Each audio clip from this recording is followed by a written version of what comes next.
Ano nata ano yan? Iskaramuza na sa DCGV.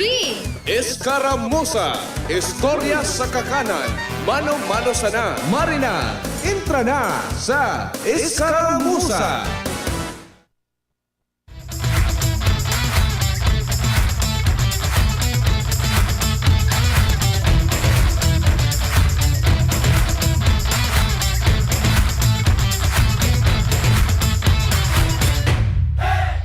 Grabe Kuya Junan, init kan panahon. Digdi po sa tuyang palibot. Sabi digdi kan shared post kan sa kuyang amiga. Digdi da Kuya Jun sa tuyang lokasyon sa Legazpi City. Posible pong maka-experiensya ni nasa 39 degrees Celsius. Ni na init po tabi. Iyan ikapito sa may pinaka bako nga ikapito halos pira inidigdi sa mga Luzon sa mga lugar sa Luzon may mga areas po dyan na ipigpaluwas na posibleng maka-experience in extreme caution manungod po tabi sa grabing seldang kan init. Ang range niya nasa 33 degrees Celsius sa good 41 degrees Celsius ining San Ildefonso, Bulacan, Camiling, Tarlac, Coron, Palawan, as in ang Legazpi City sa Albay, 39 degrees Celsius. Pero deka Kuya John, igwanin 40 degrees Celsius. Diyan sa may parte kan Tanawan, Batangas, nasa 40 degrees Celsius iyan. And then sa Cavite City, 37 degrees Celsius iyan. And then diyan sa may parte kan Alabata, Quezon. Iba ang init po tabi kan panahon digdi po tabi sa tuyang kapalibutan kaya dahil ako Kuya John ang tiginom ko po kasubong aga kape tapos tubig lang dahil pa ako nagbababa Kuya John kapag nagpatindahan naman ako may mahihiling naman ako duman na colored drinks. Yun na naman ang mamamarakmakan ko. Maray na pagkaudto po tabi.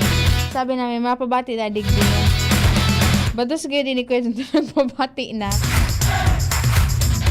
Maray na pagkaudto kay Hannah Goldie Amor and then kay Sir Alvin Uy. And then Mr. Uy nagbabalag-balag. Lawrence Carretero Lopez is watching the apo. And kay Sir Homer Realista Lola, sabi na good noon everyone. Blessed Friday po tabi ngayon sa Gabos.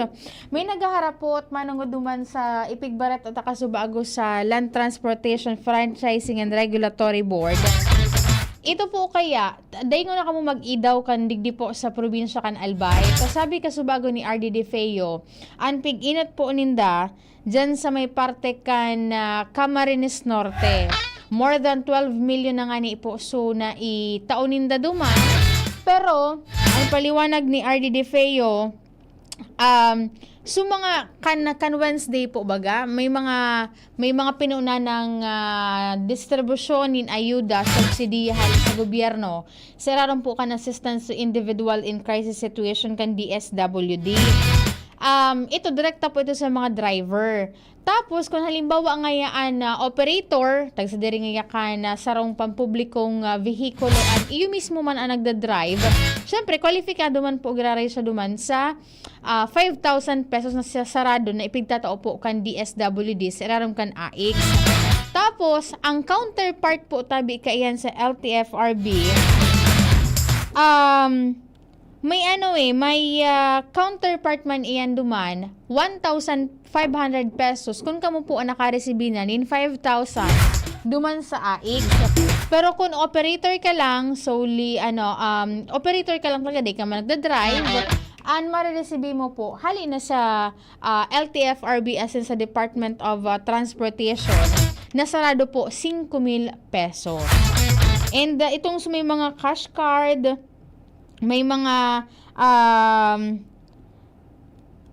cash card itong halimbawa may sa Land Bank, may pa po tabi, may kung sa tig-submit po nindo iba paagi po nindo sa GCash, sa Paymaya, as in iba pa mga bank accounts. Lang nindo yan, ipag-refresh lang nindo yan. Dahilan po tabi pag naglaog na dyan ang kwarta, Minsan kaya may mga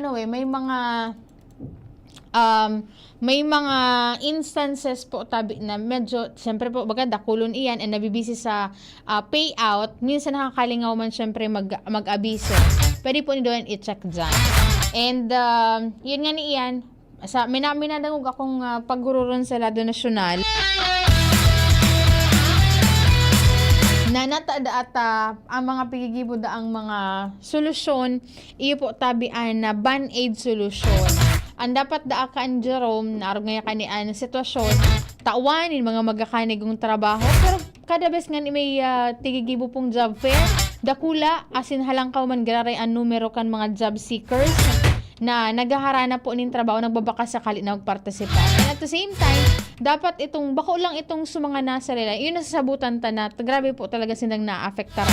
Pero syempre sa mga nasa middle class, mga minimum wage earners, na arog po sa tuya, talagang nag-aagrangay man dahil apektado man po garay kita kaiyan na paglangkaw kan mga produktong petrolyo at the same time syempre ang kasunod na po tabi kayan yan na paglangkaw man kan mga pamrasuhan kan mga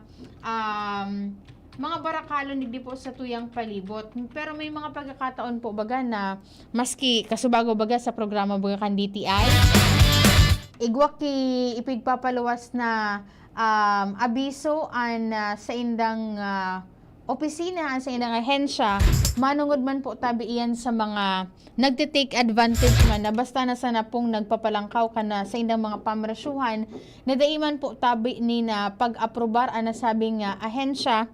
And kung may mga salingkaan na mga sitwasyon po dyan sa indong lugar, di po tabi kamukaan magduwa-duwa na magpaabot sa indang opisina tanganing matawan man po ni magkakanig ng aksyon provided na dapat igwa ka muna ng mga supporting documents at the same time mga ebidensya para po sa aksyon man nagigibuho.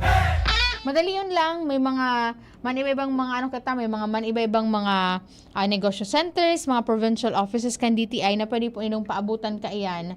Taday man dapat na i-take advantage kan mga nagkakaperatang mga kababayan na ining na-experiencean tangon yan.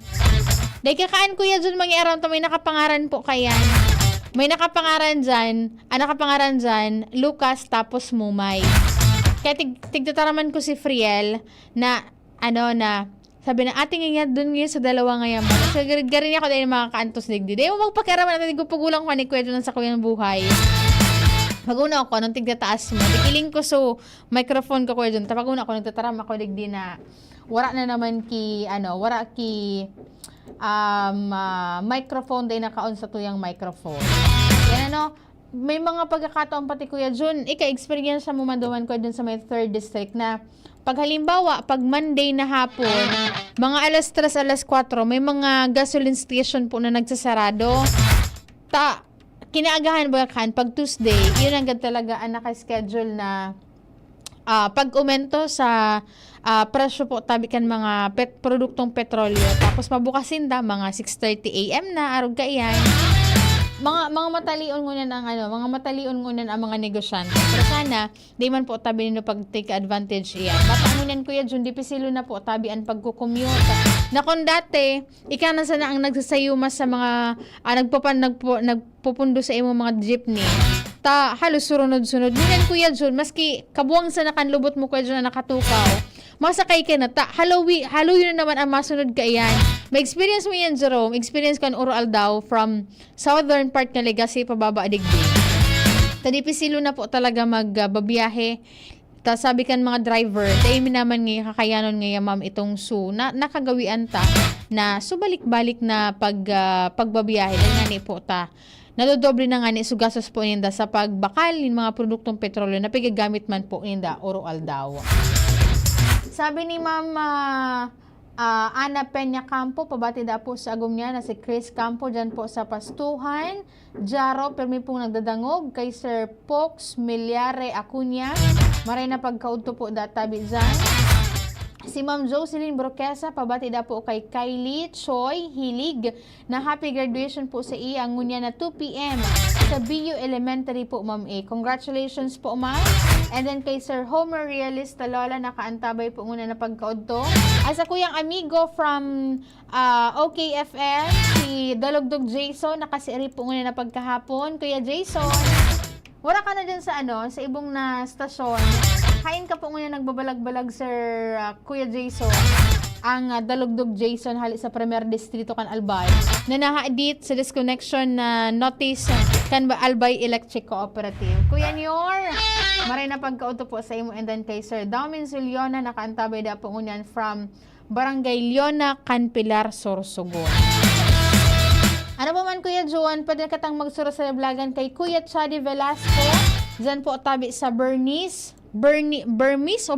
Hotel, dyan po sa Legao City. Maray na pagkahapon man po tabi sa imo dyan. And kay Sir James Cantoria Isparago. OJT ta ba inidigdi, Jerome? OJT ta ini si James Cantoria Isparago or iba man? Ay, iba man pala James Amidbid. Paguna ko, ang itsura kaya niya, may kapandok digdi sa sa OJT ta. Ang sa kuyang kapartner po sa Lado Technical, si Kuya Jun Napoles, sa IT si Jerome Nico Martinez. Ako po si Angel Mostaza. Bye-bye! May iba't ibang karamdaman ka ba gaya ng high